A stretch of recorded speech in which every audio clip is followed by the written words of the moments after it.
श्री शिवाय नमस्तुभ्यं। हर हर महादेव महाराज। गोवर्धन पूजा के ठीक पहले गाय को ये 3 चीजें खिला देना, जीवन में कभी गरीब नहीं रहोगे महाराज। साथियों, सुबह का वह पवित्र समय जब पूरा वातावरण गोवर्धन पूजा की तैयारियों से गूंज रहा हो, कहीं गोबर से गोवर्धन पर्वत बनाया जा रहा है, कहीं दीपक सजाए जा रहे हैं और कहीं गायों को रंग बिरंगे फूलों से सजाया जा रहा है महाराज। हवा में गूंजता है जय गोवर्धन महाराज की। और उसी पावन बेला में एक ऐसी परंपरा है जिसे बहुत कम लोग जानते हैं, लेकिन जिसने भी निभाई उसके घर में कभी दरिद्रता ने कदम नहीं रखा महाराज। कहा गया है कि गोवर्धन पूजा के ठीक पहले अगर कोई व्यक्ति प्रेम और श्रद्धा से गाय को 3 खास चीजें अर्पित कर दे तो उसके घर में सुख, शांति और समृद्धि स्थायी रूप से बस जाती है। ये कोई दिखावा नहीं है, ये उस भक्ति का प्रतीक है जिसमें स्वयं भगवान प्रसन्न होते हैं। ये 3 चीजें केवल वस्तुएं नहीं, 3 आशीर्वाद के द्वार हैं जिन्हें अगर सच्चे मन से खोला जाए तो भाग्य के हर बंद दरवाजे अपने आप खुल जाते हैं महाराज। तो आइए पूरी श्रद्धा, पूरे भाव और प्रेम से समझते हैं वे 3 दिव्य चीजें कौन सी हैं जिन्हें गोवर्धन पूजा से पहले गौ माता को अर्पित करने से जीवन में कभी अभाव, दुहक या गरीबी नहीं रहती। लेकिन आगे बढ़ने से पहले मेरे सभी श्रद्धालु भक्तों से एक विनम्र निवेदन है महाराज। ये हमारा नया चैनल केवल मनोरंजन के लिए नहीं बल्कि सनातन धर्म के प्रकाश को हर घर तक पहुंचाने के लिए बनाया गया है। आपसे हृदय से अनुरोध है कि यदि आप भी हमारे धर्म, हमारी परंपराओं और हमारी गौ माता के आशीर्वाद में विश्वास रखते हैं तो कृपया इस चैनल को अपने प्रेम और आशीर्वाद से भर दीजिए। अपने हृदय से सब्सक्राइब बटन दबाइए ताकि हमारी आवाज़, हमारी कथाएं और हमारा धर्म प्रचार पूरे भारतवर्ष के हर भक्त के घर तक गूंज सके। क्योंकि जब आप केवल एक चैनल नहीं बल्कि एक धर्म यात्रा को समर्थन देते हैं तो उस समर्थन का पुण्य आप तक लौट कर आता है महाराज। तो आइए अब जानते हैं उन 3 पवित्र चीज़ों के बारे में। पहली चीज, ताजी हरी घास का अर्पण। सुबह का वह समय जब सूर्य की पहली किरणें धरती को स्पर्श कर रही हों, हवा में मिट्टी और गोबर की पवित्र सुगंध घुली हो, मंद मंदिर की घंटियां बज रही हो महाराज। ऐसी बेला में जब आप अपने घर से एक टोकरी में ताजी हरी घास लेकर निकलते हैं तो समझिए आप केवल गाय को चारा नहीं दे रहे बल्कि अपने जीवन की गरीबी, दुर्भाग्य और बाधाओं को मिटा रहे हैं। कहा गया है कि गोवर्धन पूजा से पहले गाय को हरी घास खिलाने की परंपरा सदियों पुरानी है महाराज। जब भगवान श्री कृष्ण ने गोवर्धन पर्वत उठाकर ब्रजवासियों को इंद्र के प्रकोप से बचाया था तो उन्होंने सबसे पहले गौ माता को हरी घास का अर्पण किया था। तभी से यह परंपरा जुड़ी है कि गोवर्धन पूजा की पूर्व संध्या पर जो व्यक्ति प्रेम से गौ माता को हरा चारा खिलाता है उसके घर में कभी अन्न की कमी नहीं होती। जब आप गाय के पास जाएं तो ध्यान रखें हरी घास बिल्कुल ताजी और स्वच्छ हो, उसमें मिट्टी या कीचड़ न लगी हो। पहले अपने मन में संकल्प लें, हे गौ माता, जिस प्रकार आप संसार का निर्वाह करती हैं उसी प्रकार मेरे घर को भी समृद्धि का आशीर्वाद दीजिए। धीरे धीरे वह हरी घास अपनी हथेलियों से गाय को अर्पित करें। जब गाय आपकी हथेली से वह पहली पत्ती खाती है महाराज, उसी क्षण से आपके कर्मों के द्वार खुलने लगते हैं। ये केवल प्रतीक नहीं, ये सजीव ऊर्जा है जो आपकी आत्मा को शांत करती है और आपके कर्मों को पवित्र बनाती है। ग्रंथों में कहा गया है कि गाय के मुख में समस्त देवताओं का वास होता है। इसलिए जब हरी घास खाती है तो समझिए कि आपका अर्पण साक्षात देवी देवताओं तक पहुंच गया महाराज। उस क्षण मौन रहिए, आंखें बंद कीजिए और मन ही मन गोमते नमः का जाप कीजिए। हरी घास प्रकृति की हरियाली का प्रतीक है। ये जीवन, ऊर्जा और उन्नति का संदेश देती है। जब आप यह हरियाली अर्पित करते हैं तो अपने घर में समृद्धि, स्वास्थ्य और स्थिरता का आह्वान करते हैं। एक कथा में वर्णन मिलता है, एक निर्धन किसान प्रतिदिन अपनी एकमात्र गाय को हरी घास देता था।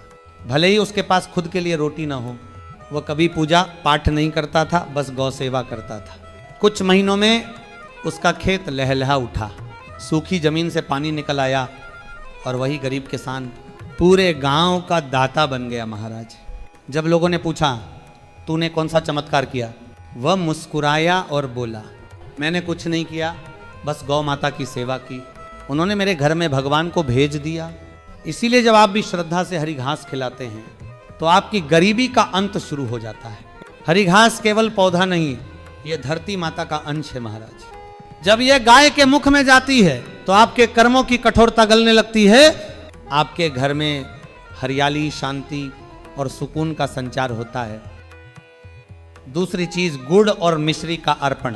पहली चीज जहां धरती की हरियाली का प्रतीक थी, वहीं दूसरी चीज गुड़ और मिश्री जीवन की मिठास, सुख और लक्ष्मी, कृपा का प्रतीक है महाराज। गोवर्धन पूजा के दिन यदि कोई व्यक्ति गाय को प्रेम पूर्वक गुड़ और मिश्री खिलाता है तो उसके घर के कटु रिश्ते मीठे हो जाते हैं, दरिद्रता दूर हो जाती है और घर में स्थायी लक्ष्मी निवास करती है। कहते हैं गुड़ और मिश्री केवल खाद्य नहीं है, ये भक्ति और विनम्रता की मिठास है। कल्पना कीजिए आपके हाथों में छोटे छोटे गुड़ के टुकड़े हैं जिन पर मिश्री के दाने चमक रहे हैं। सुबह की हवा में हल्की सी मिठास घुली है महाराज। आप जब गाय के पास जाते हैं वह शांत दृष्टि से आपको देखती है, जैसे वह समझ रही हो कि यह केवल गुड़ नहीं बल्कि आपके मन की मिठास का प्रतीक है।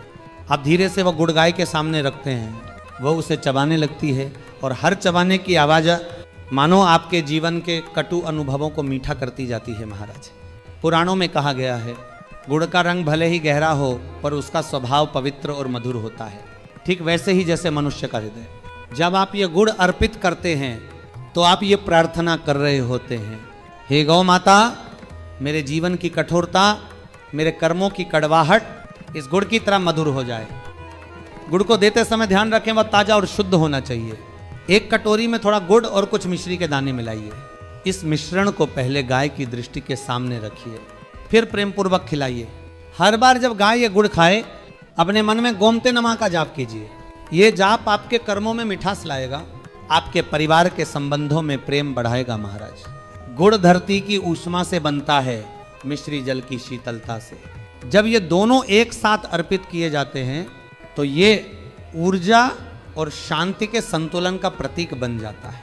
यह संतुलन आपके जीवन में स्थिरता लाता है, धन बढ़ाता है, घर के झगड़े शांत करता है और भाग्य की दिशा बदल देता है महाराज। पुराणों में लिखा है जहाँ गाय को गुड़ और मिश्री दी जाती है वहाँ कुबेर का द्वार अपने आप खुल जाता है। एक व्यापारी की कथा आती है, वर्षों से घाटे में चल रहा था, घर में कलह थी। एक साधु ने कहा गोवर्धन पूजा से पहले हर सुबह गौ माता को गुड़ मिश्री अर्पित करना। व्यापारी ने वैसा ही किया और कुछ ही दिनों में उसका व्यापार बढ़ गया, घर में शांति और प्रेम लौट आया। वो बोला ये कोई तंत्र नहीं, यह भक्ति का विज्ञान है महाराज। तीसरी चीज, ताजे फल और प्रसाद का अर्पण। ये वो भेंट है जो केवल घर में नहीं बल्कि पूरे कुल में सुख, स्वास्थ्य और स्थायी लक्ष्मी का वास करती है।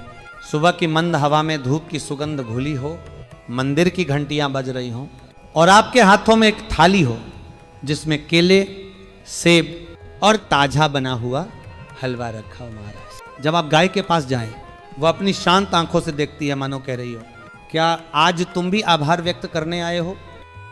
आप मुस्कुराते हैं और वह थाली उसके सामने रख देते हैं। फलों का अर्पण केवल स्वाद का नहीं, ये जीवन की मिठास और प्राकृतिक ऊर्जा का प्रतीक है।